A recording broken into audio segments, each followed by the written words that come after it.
We've seen dozens or perhaps thousands of battle royales and extraction shooters where you're just regular old people running around fighting each other and trying to claim victory within the husk of a simple, frail human. But now we can finally take this competitive conflict to the next level the way God intended, with giant walking battle mechs ripping through buildings and stomping all over civilization. It's time for Steel Hunters. In Wargaming's follow-up to World of Tanks, World of Warplanes, and World of Warships, they've abandoned the world and left only the visceral clash of metallic behemoths vying for victory in the somehow still perpetually golden hour battlefields.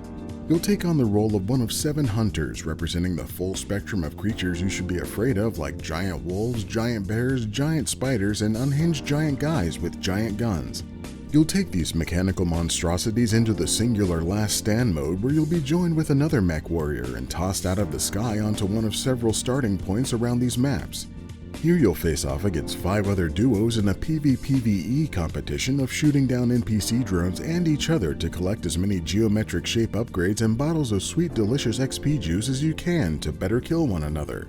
As you grind your way to the max level one murder at a time and equip yourself with generic stat increases for more damage, health, and shields, you'll be directed to unique events like rogue drone areas. Here, in one of the features designed to promote focused conflict, special slightly more deadly drones will spawn that drop slightly more deadly geometric shapes for you to scoop up.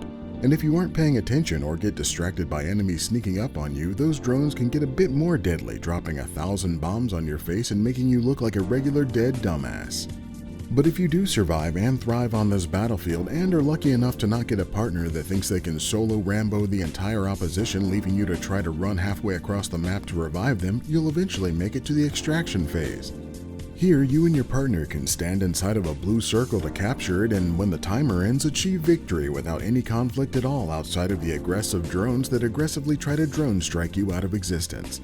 But you may also have to defend that blue circle of happiness from the red enemies of sadness that want to steal it from you. Yet if you do defeat them all, you can lock in that win just a little bit faster and get all of the exciting generic XP and resource bonuses you'd need in a competitive online multiplayer adventure. Then you can take those beautiful acquired resources to the loadout menu, where you'll be able to unlock a surprisingly linear tree of upgrades for each hunter, complete missions for boosters and even more of those 7 distinct resources, or unlock additional hunters for you to take into battle to blow things up in a slightly different way.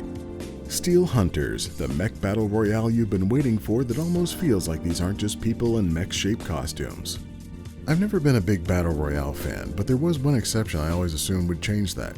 I've said for many years that a mech version would be the key, but in my head I imagined it a lot more like Mech Warrior, with you picking up various parts and weapons and equipping them to your haul on the fly. Steel Hunters doesn't really deliver that.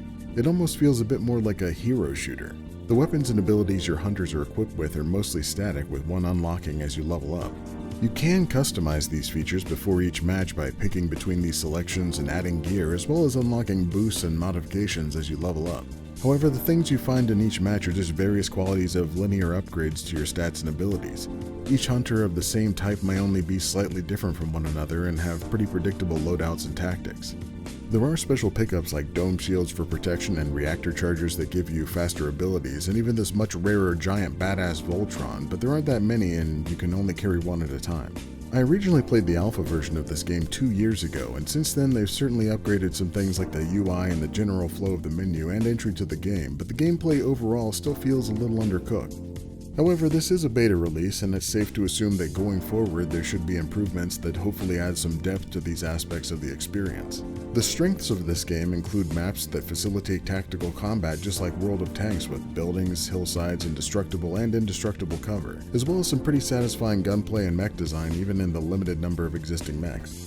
The combat encounters with players are fun to engage with and can get incredibly chaotic even with only a dozen in each match, especially at the higher levels where people seem to actually know what they're doing. However, this game would definitely benefit from additions all around, like more NPC involvement and variety, more triggered events like this bounty system, larger maps and player counts, and as I mentioned before, more dynamic and interactive pickups in-game. There's also one strange choice I noticed for this beta implementation, and that's the use of AI voices. I might be able to accept temporary AI voices in development of an indie game or something on an extremely limited budget, but I think the amount of money I previously spent on my World of Tanks account alone would be enough to pay for voice actors to fill the handful of roles in this game.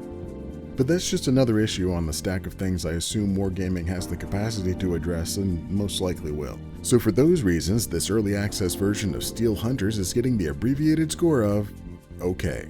And if you'd like to see more hot takes, warm satire, and tepid commentary not narrated by an AI-generated voice, like this video and check out more abbreviated reviews.